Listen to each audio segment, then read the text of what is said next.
Hi guys, what's up? It's Shane, and today we're going to be reacting to Home Alone Scary Stories by Mark Nightmare. So yeah, let's react. Bye.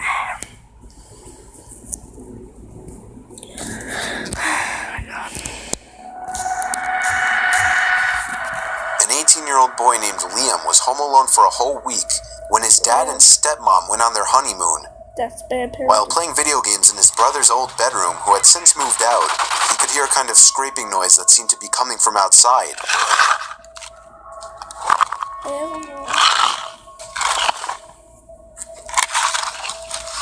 The strange thing, this room was on the second floor, so it seemed nothing but odd to hear something outside scraping against the walls. Yeah.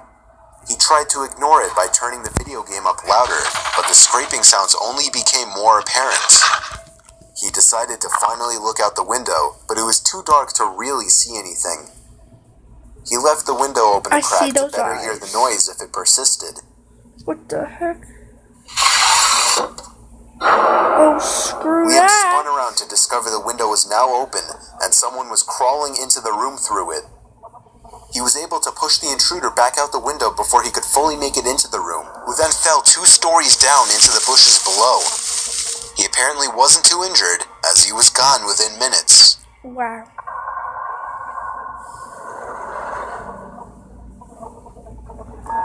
During a rainy night in Central Islip on Long Island, a teenager named Ian was home alone, so he invited his friend Carl over. Carl. His friend texted that he would be over in 2 minutes. Ian prepared the video games he planned on playing with Carl and heard the gate to the backyard close.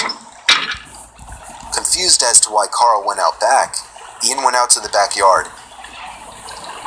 His shed door was open with the light on. As he called out Carl's name walking to the shed, the light inside the shed turned off. Simultaneously, Ian received a text from Carl saying, "I'm here." Ian responded, "Are you in the shed?" He responded back, "I'm at the front door."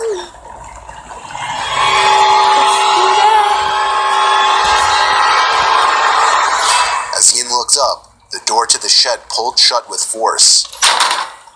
Ian ran back into his house and let Carl in. When the police responded to Ian's call, they checked the shed, found the door was back open, and that nobody was inside.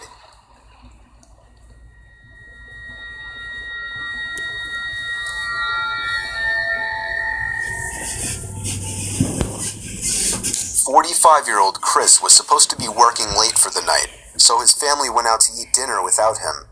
However, he was unexpectedly able to come home early. As a result, he had the house to himself for a few hours. He went down to his man cave in the basement to watch TV.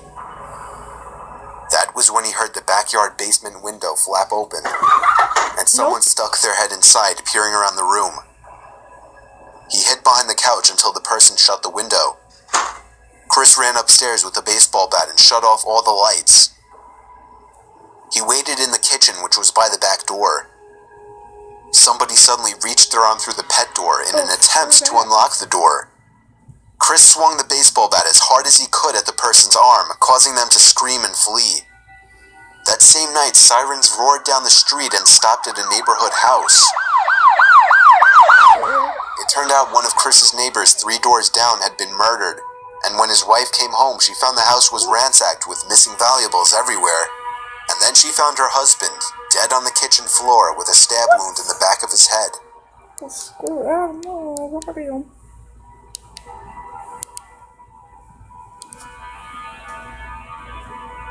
A young girl named Anne was home alone one snowy Friday night. Her parents were out to dinner, and her sister was out with friends. She was taking a nap on her bed. She awoke to the thump.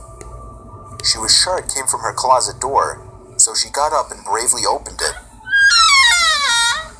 There didn't seem to be anyone inside, so she closed the closet and spun around. Oh, I see that. There she saw the head under the bed, the head of a man looking at her with an expressionless stare. She fell to the floor screaming.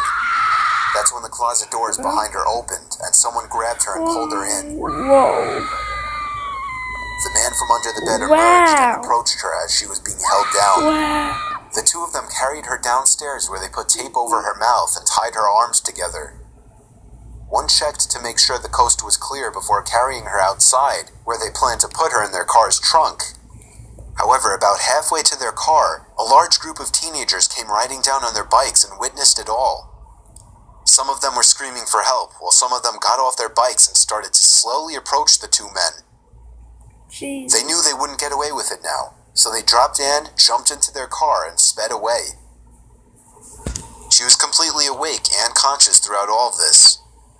It's unknown why they didn't just tie her up while she was sleeping. The most realistic possibility is that they simply wanted to scare the girl. This may seem like a crazy, rare occurrence, and you may even call it fake. However, things like this happen all the time and are shown commonly on the news. Yeah. Perhaps they're just the stories we forget about. Number 1. 22-year-old Garber still lived with his parents. He was the youngest of 3, so his 2 siblings had already moved out and his parents were out 3 to 4 nights a week. This one particular stormy night, he was home alone in his room when he could swear he heard something hit his window. It wasn't insanely weird, as the weather was pretty bad and something may have just blown into his window. However, a second thud at the window sent his heart racing. He lifted his blind and could see somebody standing out there. Even through the damp windows and the pouring rain, he knew he did not recognize that person. He shut the blinds to send the message to go away. However, he wasn't even able to move away from the windowsill before something else was thrown at the window. Garber opened the blind, and this time even the window, and shouted, "What do you want?" The man down below called back, "Come outside, I want to show you something." No. Garber went downstairs to call the police. They asked him if he was sure that he didn't know the person and if they had caused any damage.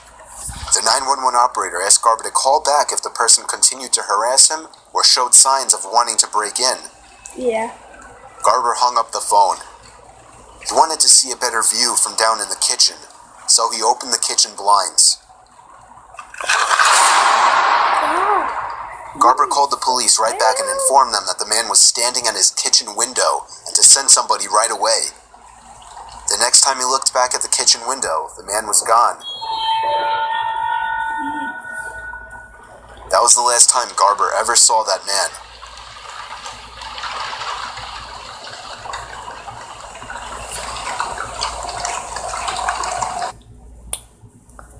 Please don't be a jump scare. Okay, no jump scares. That's pretty much it. Nope. Once. That's it. Guys, I hope you like it. I hope you enjoy it. And I hope you subscribe. And if you want to see more of this, then let me know in the comments. Bye.